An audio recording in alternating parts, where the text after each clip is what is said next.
Good morning and welcome to Inside Nigeria, coming your way live from Leadership Podcast Studio.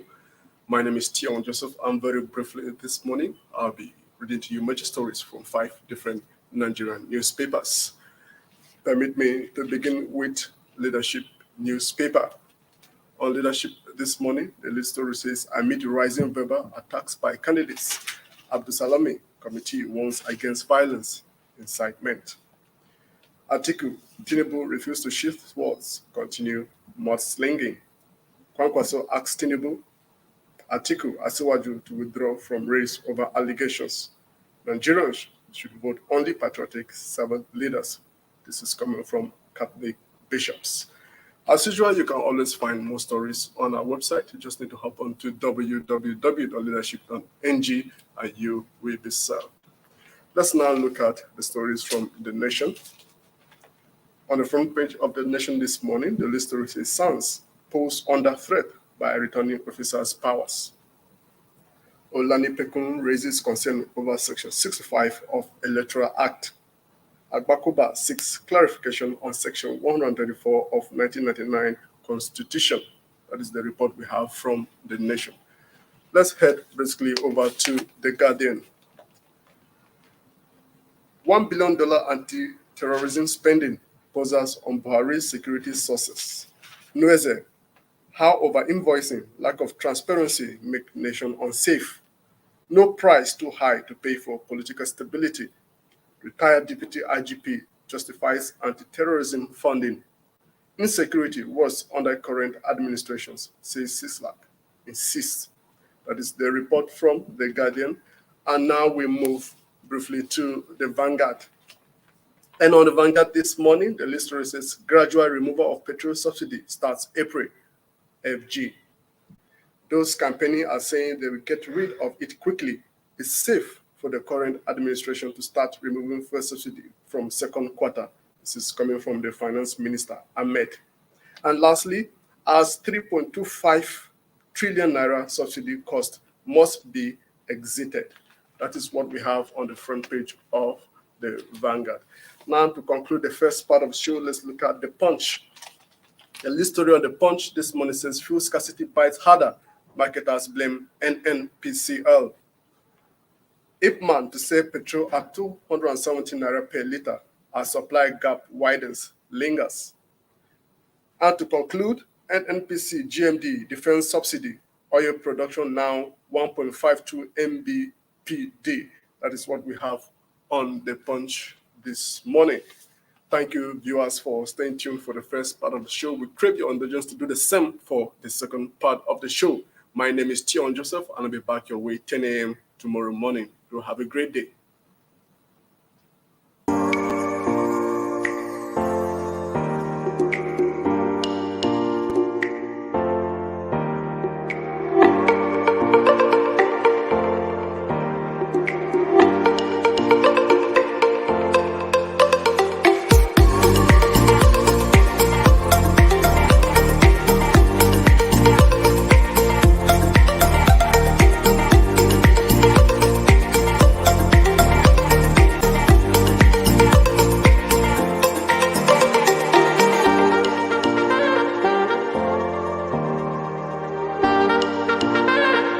For sponsorship and advert placements, please contact 080-3688-6158. Last Word Leadership Podcast Studio. You have the last word.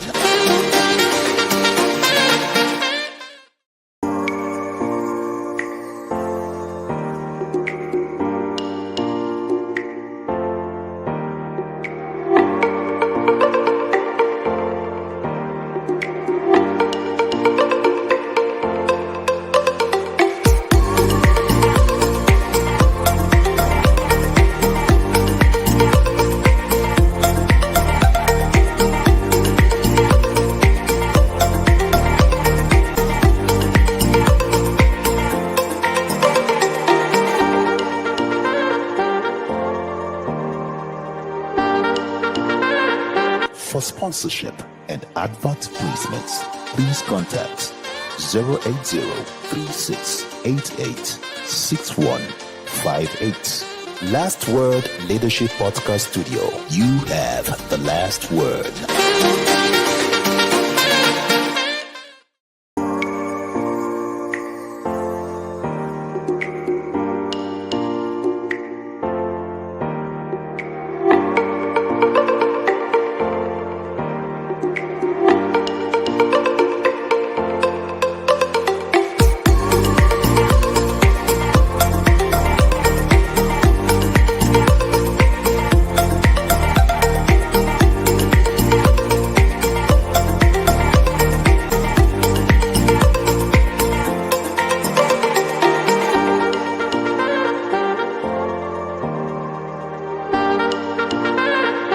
For sponsorship and advert placements, please contact 080-3688-6158. Last Word Leadership Podcast Studio. You have the last word.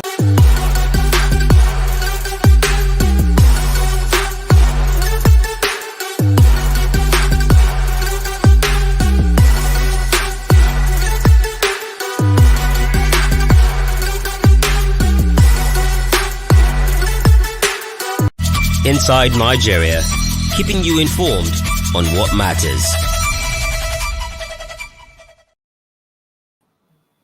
Hello there, good morning, viewers.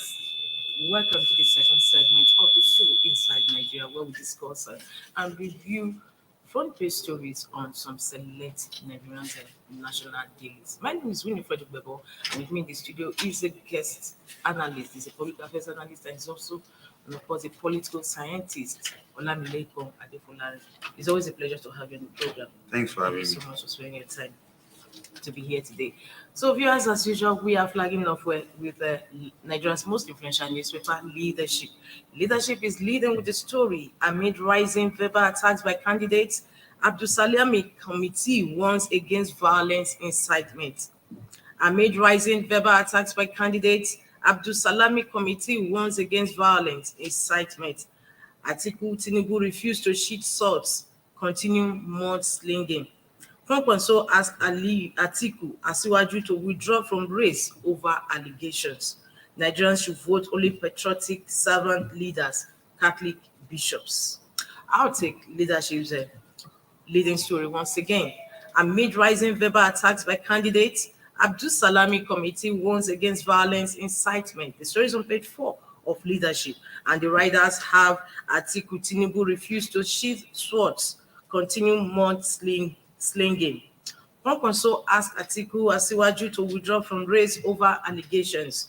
Nigerians should vote only patriotic servant leaders, Catholic bishops. And of course, Leadership newspaper is also leading with other stories, interesting stories on this cover as well. We have on the masthead, above the masthead, Obi promises new Nigeria at Cardinal rally. IGP not retiring to complete 4-year tenure. Beneath the masthead, we have the story, darkness looms as Gencos get only 30% gas supply. Darkness looms as Gencos get only 30% gas supply. NNPCL gets 1.9 trillion naira approval to construct 44 roads. And on the right hand side of Leadership newspaper, we have court dismisses suit against APC same faith ticket. We have editorial still on DSS allegations against Emefiele. Drug barons face tougher year ahead, Marwa declares. That is the NDLEA boss, Buba Marwa. So these are interesting stories on Leadership newspaper this Thursday, January 19th, 2023. For more on the stories, you can log on to their website, www.leadership.ng. Yes. What stories? We want to ask which of them are you speaking to? Is the one from the Abdul Salam and his committee members. Okay, once against violence. Exactly. Of course, that is the leading story on Leadership. No, and it's very important that we need to look at that particular statement coming from the headed statement and his committee, because not long from now they was a peace accord signed by political parties. Yes. So I think they have been evaluating and monitoring what has been going on in the policy.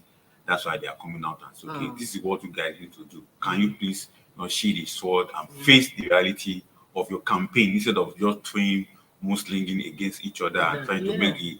You know what? And he's eating up the politics. Seriously, he's not just eating on the politics, but he's trying to, as much as possible, to put that kind of a mindset in voters.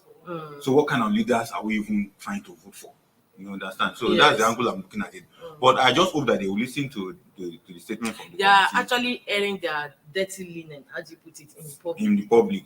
And you know that it's politics, because at the end of the day, it's not something that normally works. But you know, like I always wondered, I've always asked, but how much of this can actually sway voters, electorate vote? It doesn't work in Nigeria, because at the That end of is- the day, everybody will see it I as, totally and you agree throw with it you. at me, I throw it at you. Exactly. But Does it really sway electorate vote? no, at all. It doesn't. It doesn't. My but take but, too. but some way, somehow, it shaped the minds of urban and suburban voters.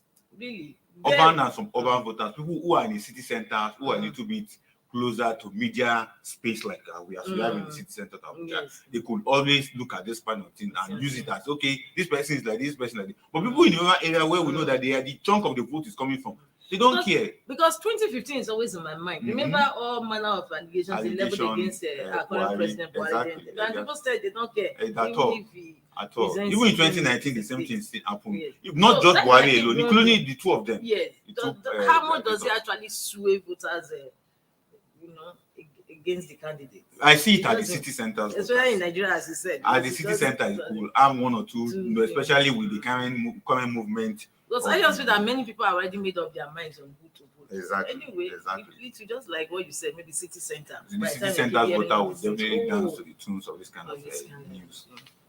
Okay, so is it? But there's no sanctions anyway, because the Islamic Committee warns against violent incitement. At the end of the day, what will you do? Is there any sanctions? There is no sanction, but it will be an indictment on those politicians. An indictment that international agencies, national committee can also use against them. Not like the one that US will say there'll be a visa ban. You get it. And international community listening to some of these things, Yes, they they are do. watching. Yes. Because part and parcel of their fund, of their own money, is also going to be extended on the election here in Nigeria. So they're also watching what is developing in Nigeria. And one of the good stories also from leadership, which, if you permit me, was Obi promising a new Nigeria. You know, good for him is selling his marketing, his strategy, his marketing, his manifesto. I just hope that people can listen to what he's saying and listen to other gladiators also contesting for the election, because at the end of the day, people will make up their mind who they are going to vote for in terms of the reality or the concrete aspect of what they are telling us. Yes. Thank you so much. I also wanted to speak to the darkness looms as Jengos get to 80% gas supply, but it's an issue that is just with us. And I'm like, darkness looms, but where have we been all along? It's still darkness. We have been in. Like in my place where I am, we get at least a day, just a little bit, 2 Maybe hours. Okay, some people get 6, some people depending on how the marketing of that area. But and I live just close to city center. I live in Gwarinpa, but we hardly get lights. You know the way the since November last year. You know the way the discourse have been able, they have been taken over by the government. Okay.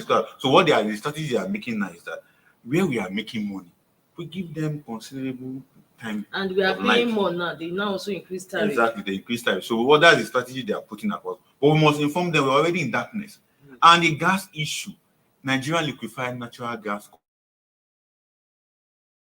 but they're interested in 70% exportation so that they can make more money. So the remaining 30% is what they are giving to us and sharing. Even to at that, Nigeria's gas deposit is still untapped. You know, business editor, they say that Nigeria has over 80 years, 80 years of gas deposit. 200 million of it. Yes, and still untapped. And there's nothing, anybody, we're not attracting investors to come and help us tap it and lend it to one of the reasons why investors may not be interested is because of insecurity. Then two, we shouldn't just be focusing on foreign investors. We should also look at local investors. How can they also the resources needed is so, and because of the technology is import driven. It is not our own technology. We have to import the technology. But we have petrochemical institute. We have 64 research institutes. What are they doing? Nothing. So that is just the problem, because get only 30% gas supply. So in other words, the darkness is still going to. But we should not focus on that. What about the hydropower ones? Are they not generating light? We also look at that one too. Okay, from leadership, we move over to the nation. The national newspaper is still on the forthcoming elections. It says SANS pose under threat by returning officers' powers. SANS pose under threat by returning officers' powers. Olanipekun raises concern over Section 65 of the Electoral Act.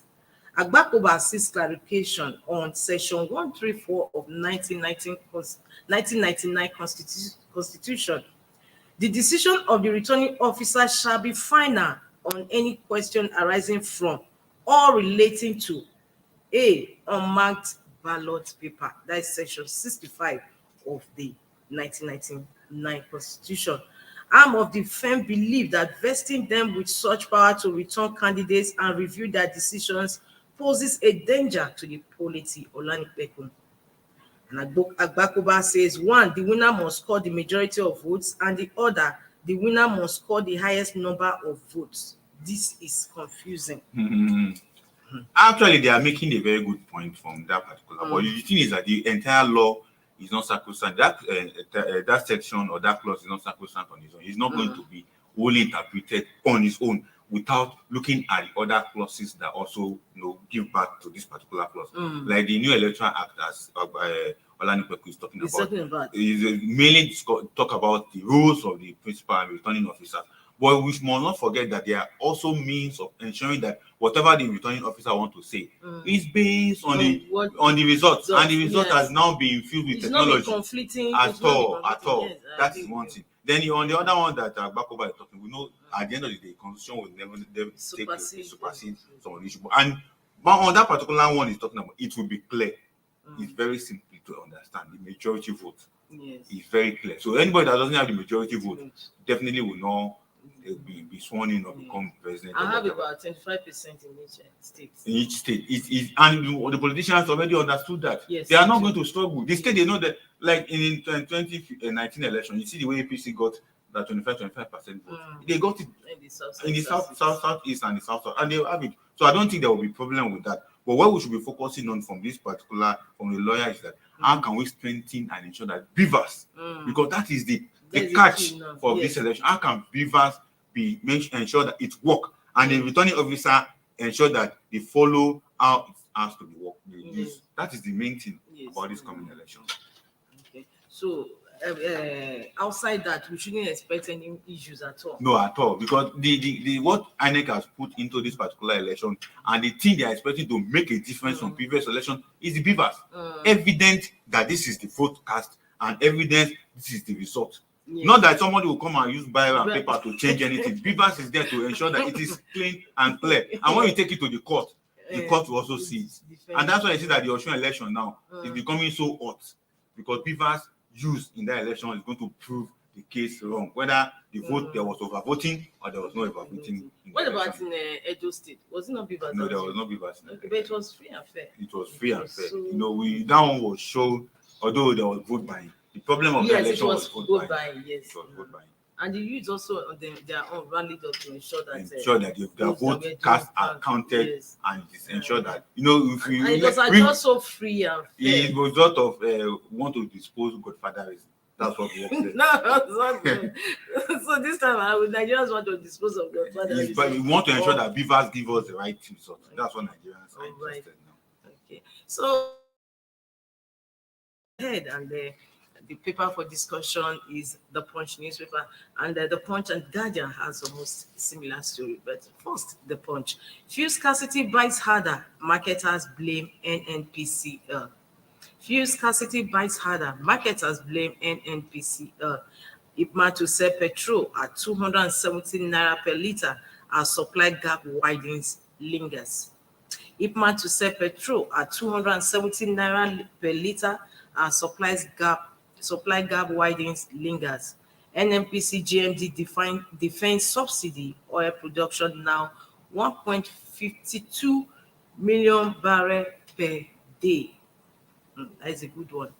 And on Vanguard says, and of course on the Punch, before we leave Punch, you can see a long queue at some filling stations sampled in Lagos. Motorists queuing at different filling stations in Lagos on Wednesday. can see different, and some with jerrycan too to buy kerosene, obviously, and some for fuel. You can see long queue in some of these filling stations like Mobi and NPC and whatnot. From the Punch, we move over to Vanguard. Vanguard says gradual removal of petrol subsidy starts April. Gradual removal of petrol subsidy starts April. Federal government. Those campaigning are saying they'll get rid of it quickly. It's safer for the current administration to start removing fuel subsidy from second quarter. Finance Minister Ahmed adds 3.25 trillion naira subsidy cost must be exited. I think let's quickly look at the one of the Punch whereby the blame game has now been shifted. Marketers blaming initially between November and December, marketers blaming depot owners. Now the blame game has now been shifted to marketers blaming NNPC. Who will Nigerians believe among these two? Is it the NNPC that is causing the scarcity or the depot owners? We know that NNPC is so important of this particular product, but we know that there is a role the depot owners are playing. And initially from the Ipman, that's why sometimes when these businessmen talk, you won't need to doubt some of the things they are saying. Initially, it was Ipman that make us understand that a particular naira has been added to the 148 naira depot price by depot owners. But all of a sudden, they are coming out to tell us that it is NNPC that is to blame. Although the entire blame will definitely go to NNPC. But didn't they know that it was NNPC to be blamed initially? But let's leave that aside. This is a product that we have in the country. How come we cannot refine since February 2022, the fuel has been so erratic that there's never been a smooth time or even up to a week that you could buy fuel, just like that you drive to the filling station and buy fuel. Why can't we get a solution to this lingering impasse? It's business. All this is just permutation of business by businessmen in that sector. I've always said this on every platform I found myself that one of the most secretive sector in Nigerian economy that you can never understand is oil and gas. Just like we are talking about the gas, and we have more than millions of cubic under the ground. The same thing is happening to the crude oil. We don't understand how these guys manipulate and ensure that it is to their own selfish interest. Now, what is even up if you take a very critical look at what is happening to the filling stations? If you check filling station that there is no queue, it is 280, 270. You will never see queue there. But if you check filling stations that are selling 190, that's where you find all these long queue. And that's what is happening. And one of the challenges, those ones who are having those long queues, they're having problem of distribution, chain distribution problem. Because they cannot get the fleet. A majority of those guys are getting their product all the way from Lagos. Meanwhile, the ones that are taken from depot here in Suleja, they're the ones that are selling for 250, 270, 280. Now, what NNP is supposed to do, even them themselves, is like their hands are tied. Because it is business. Because they will begin to calculate how much they are spending for diesel to power their electricity or generator to be able to pump. They'll begin to tell you how much trailers are charging them. They'll begin to tell you the wears and dies of those trailers because of bad roads. Tankers, they use diesel. They'll begin to calculate all these things. And these are the things that these businessmen are putting in the cost of operation. But one thing that is baffling is the fact that even despite subsidy, then why are we not getting the fuel? If the government tell you the price of subsidy is 450 naira, so one way or the other, they are still subsidizing with about 150, what we are buying at 270. The reason is because businessmen. I don't know how you see them, but for me as an economist, opportunity to create scarcity is an opportunity to make more money. An opportunity to ensure that their business grow. That is what is happening. Not that the product is not available, but the challenge is that they have created that chain of they have distorted that chain of distribution to allow them get to where they are going. And where they are going is target of 300 naira. But because of government input, that's why by this gender it's supposed to be 300 naira per liter. Although they are still buying some places with 400 naira, 450. Yes, but some states, that's what is happening. So it's all business. And the same thing that is happening at the international oil market is what is being transferred to us. Because that's why you see that the fluctuation of crude oil is changing. The 4 types of crude oil we have, the WTI, the OPEC basket, the Bonny Light, and the Brent. That is the same way the fluctuation is happening to the price. And the price at the international affect domestic price also. And that's what we're having. So sad. So is there no hope, any hope for Nigerians? Because many people are with bated breath, including yours sincerely. We're waiting for the Dangote refinery to take off. Yes. And of course, removing subsidy won't be an issue then. it won't be an issue, but Dangote, if NNPC will sell crude oil to Dangote at Naira, and they will sell it to him cheaper than the $80, $100 they will sell it at the international market, definitely our price will come down. That is the only way. But if they are going to sell it at the international price, Dangote will not sell crude oil, fuel for us for 100 Naira. But if they can have a partnership, although don't forget that Nigeria already bought government bought shares. The share is for the government to make money. So can the government say, okay, because we have invested in Dangote, can we now say, okay, Dangote, we are going to be giving 200,000 barrels a day for Nigeria, and we are going to give it at the subsidized price of less than $100. So that when we finish and it is being supplied, you can sell it at pump price, maybe at 80 Naira or $100. And Dangote will say, okay, I will consider that. But you know that they have operational costs. I'm going to pay salaries. I'm going to do this. I'm going to pay insurance. I borrow money to build my refinery. Where will I recover the money for? Won't he give us that excuse? So people are saying that, don't worry, the price will come down. I don't think the price. Just a minute. Is it only Nigeria's crude oil that Dangote refinery will be refining? No, we want definitely for the target is West African market. Okay. Definitely Nigeria is going to be the biggest market for him. So he's going to start from there. That's why the NNPC quickly joined hands with him and buy about 30% of shares in that. Within that range, that's what they bought. Now, the key thing is that he's a businessman. He has borrowed money from consortium of banks, and those money also have interest.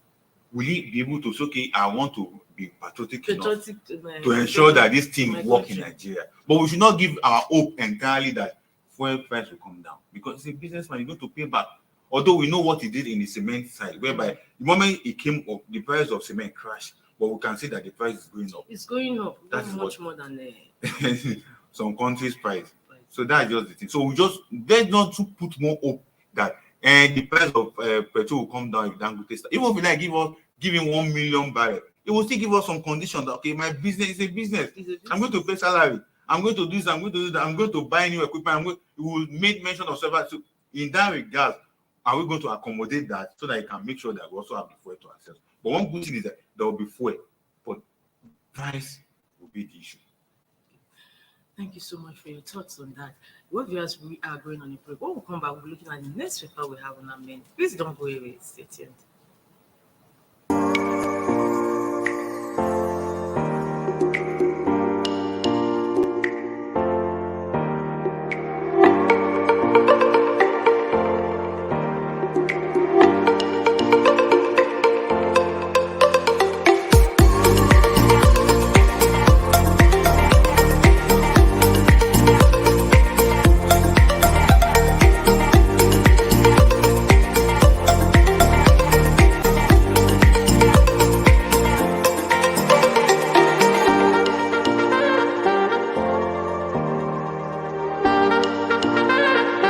For sponsorship and advert placements, please contact 080-3688-6158. Last Word Leadership Podcast Studio. You have the last word.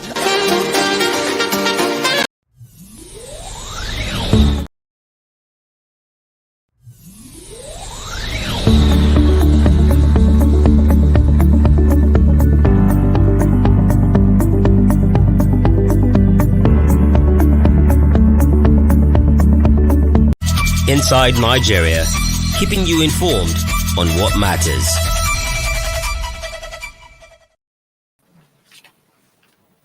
Welcome back. In case you're just joining us, this is Inside Nigeria on Leadership Television. On the program, we review and discuss front page stories on Nigerian select newspapers. And with me in the studio has been a political scientist and a public affairs analyst, Olamileko Adefolare. It's always a pleasure to have you on the program. Thanks for having me. Welcome once again. And my name is Winifred Ubebo. Thanks for joining us. We have The Guardian now for review and discussion. Guardian's leading story says $1 billion anti-terrorism spending poses on Buhari's security success. $1 billion anti-terrorism spending poses on Buhari's security success.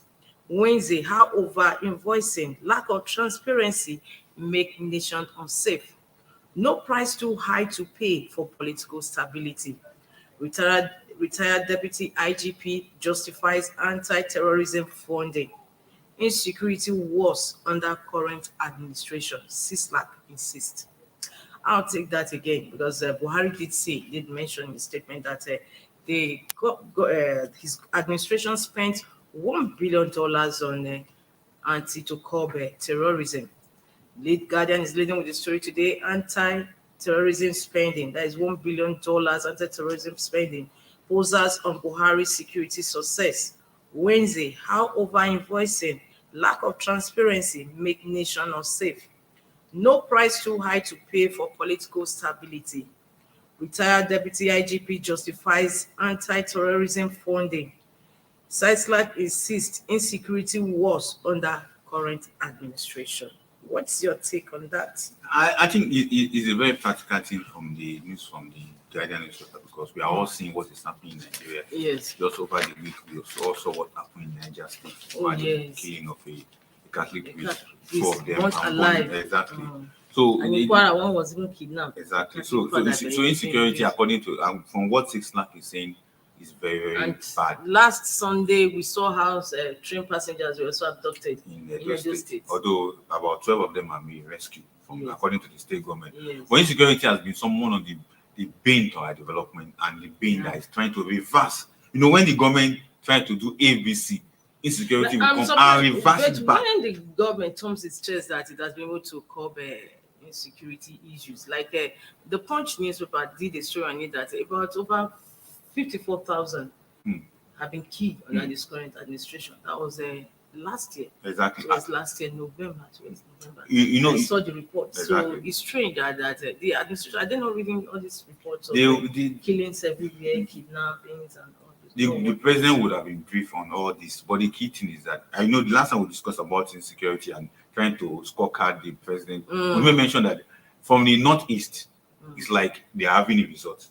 Not from the previous activities of the Boko Haram so it has been reduced, but it has transformed into another set of a monster that have now become a threat to our security as a nation. So I hope they can understand it from that angle and begin to let us review our scorecard. If we say we have done well, but this thing has turned to something else against us. Can we now look at what it has turned to? And that's what the like of CISLAC is talking about, the lives of other people, and what the guidance paper is putting out there, that insecurity has become a very big challenge to the point that it has eaten $1 billion, and there is no good result to show for it. It has escalated to other parts of the country, just like what you said. They have achieved success, relative success in the northeast, but other states are gearing up with what's it for it. And you know, one area that the CSO is looking at is that if we are spending ABC in trillions of naira for security and there is no practical result, that means it is zero.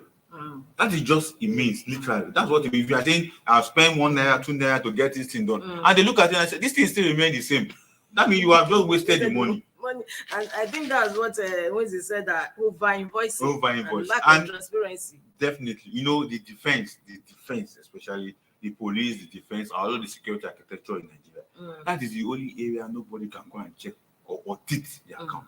Even the National Assembly can't dare it, because they will discover that their hands are tight. Because when they talk about over-invoicing comes as a result of contract splitting. Retired, and you see bogus amount traced to them. Like that is when they are retired. But when they are there, you can't do it. And when they are retired, the amount they are taking when they are retired cannot be compared to what you cannot even account for that is available.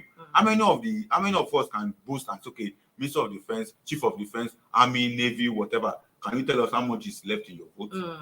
They can't. Because they won't even tell you. But they will tell you, we are having this, we are having that, we bought a helicopter, we bought this, including the office of NSA. Nobody can even ask them, how much have you spent? Can we audit as you are in the office, not when you are out? Because when you are out, something else is happening. But when you are there, let us audit it. Nobody can dare do it. And that's where we have found ourselves. But in other climes, how come we also have issue of it? Because that was the issue that was the talking point when this current administration was campaigning that time, and they won.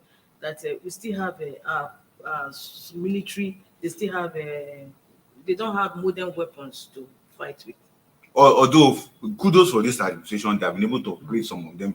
But upgrading some of them doesn't translate to results of ensuring that the entire insecurity is clamped down. But because what we're having is the problem of intelligence, what we're having is the problem of inter-agency rivalries, and what we're having is the problem of agency heads having issues with themselves.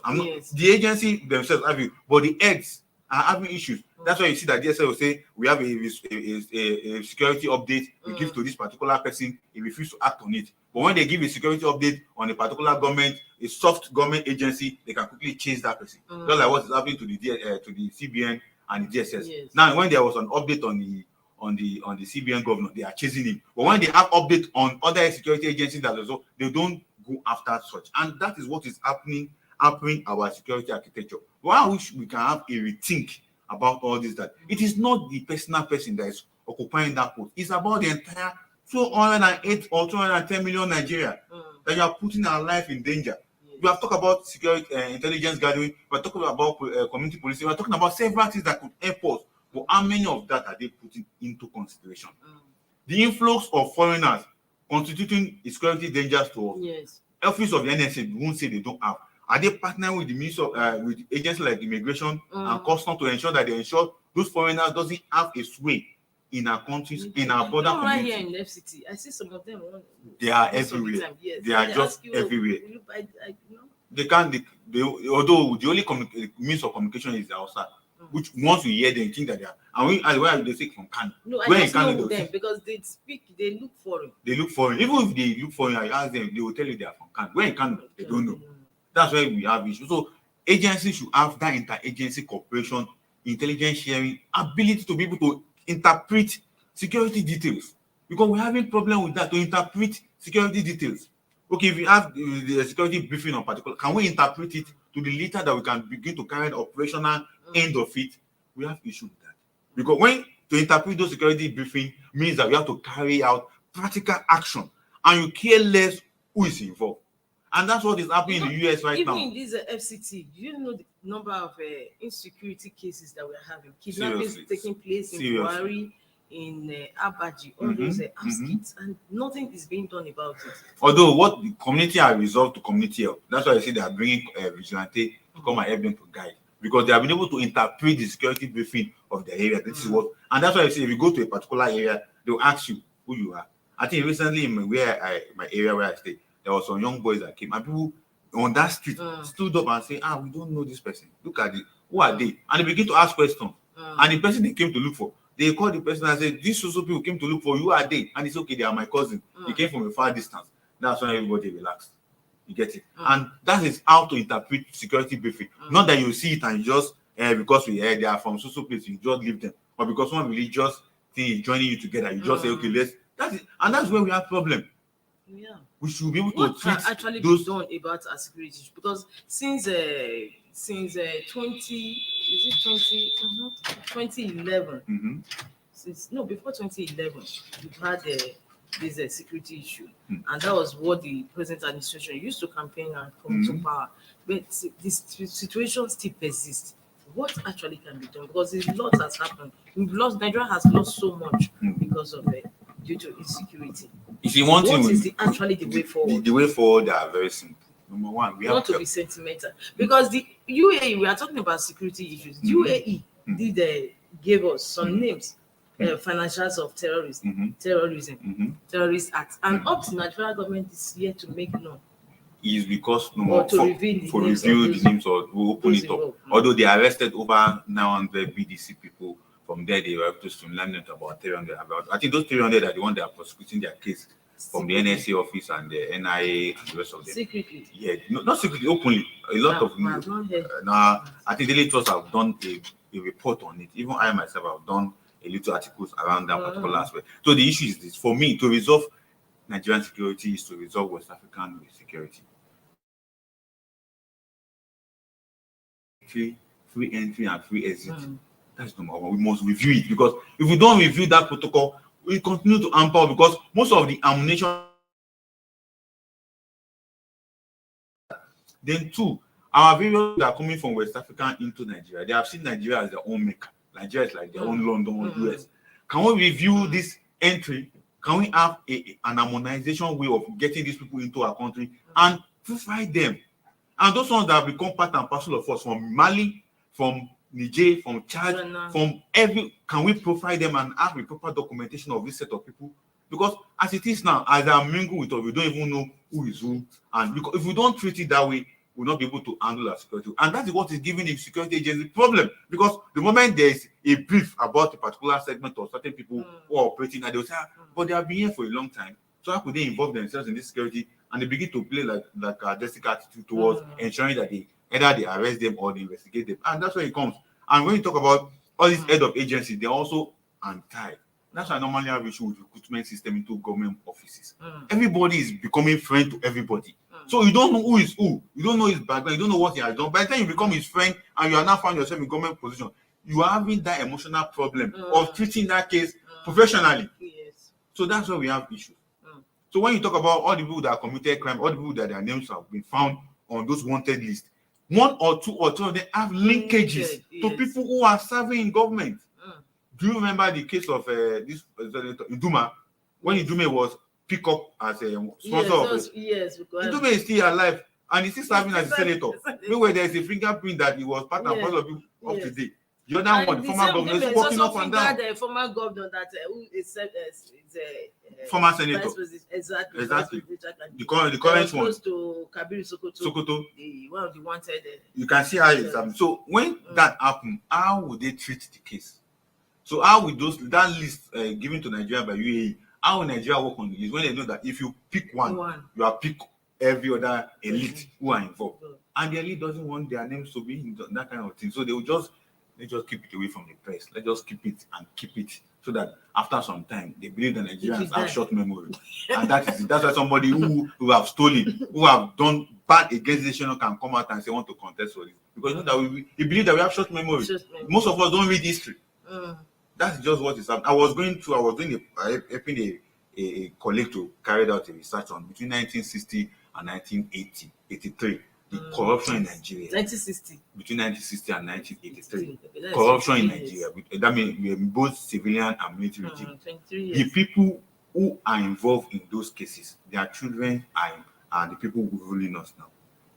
Names of people that were found in history book or corruption in Nigeria. Their children that are involved in governance, some of them director, permanent secretaries, people position commissioner across Nigeria. And you're wondering why things are not moving. I'm not moving forward. When their fathers were the one committing crime, jailed by military, jailed by now their own children are in power. So what do you expect? It can't change. And that's where we found. So what is the way forward? The way forward is we just want a sincere government. A government that will have that patriotic mind to do the right thing. People who care less about, the thing is that if you're in a position of authority, you can't, if you die today, nobody will bury you with any of your wealth. Can we have someone that can say, okay, if I don't even need this wealth, I don't even want to collect extra cost allowance throughout my stay in government. Those are the kind of people we want. But the President Muhammad Buhari did tell us at the beginning that he was not going to collect any amount. He came to serve the country. But he has collected. Yeah, but that's what I'm saying, that by getting there, he changed his mind. He has to collect. Because even though he was going to declare his assets. He has done that. He said he had 300 cow. But he refused to.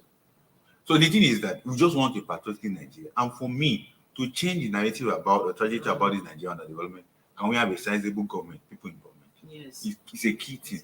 If we don't have a sizable number of people in government, but every state wants to be represented. You can imagine how many ministers we have. We can to get ministers from, first of all, from the 36 states. You will now have to have a minister of state for them. If that one is okay, there's no problem with having 36 people from the entire country. But the problem, when you do not bring them in, they will not start bringing their people. Either by proxy or by immediate or by remote. Then they'll bring it. An SA will have an SA for himself, a PA to himself. That's how it comes. And they will be drawing from the same salary. Same thing, we have our lawmakers. We also have their SAs. The law permits them to have four. For each lawmaker. Yes, 4. But they'll end up having more than 4. That's why I tell you, I have one in my constituency B, constituency C, in what, in this, and they'll begin to pay salaries, allowances from them. So the one they give them, the one the law provide for them to have, will not be enough. So they'll bring you to look for where they can go and pick. And that's why you have this problem of the failed oversight. Instead of oversight, they went and oversight for themselves. That's what we have. Wow, that's really, really interesting. So you way forward, you said we need a sizable government. That's number one. A patriotic leaders who are not thinking about wealth, but thinking about the betterment of Nigerians. Because it's the other scarcity that we're having that we have crude oil, but we cannot build refinery. It's as a result of we don't have patriotic leaders. How can we have crude oil and our 4 refinery will be sleeping? And they will be paying people who are not working salary? You talked about patriotic leader. And how can we also have oil? We have ship coming to our seas to bed, to drain our and take it away. Illegally. And somebody will tell me they don't know. They don't know. That's where we're having the issue. It's really sad and unfortunate. So for me, it's a patriotic leader who is ready to do the needful and who will care less if his friends or his family member are involved in fraud or crime against the Nigerian nation. That's Nigeria of our dreams. Exactly. Thank you so much, Adefolari. You've let him take deep thoughts in this program. I look forward to seeing you same time next week. Maybe as this will end today's program, Inside Nigeria. My name is Winifred Ubebo, and here's wishing you a good night rest. And don't forget to join us same time, same station tomorrow. See you. Bye.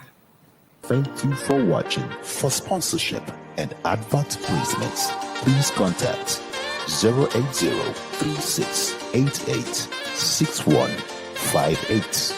Last Word Leadership Podcast Studio. You have the last word.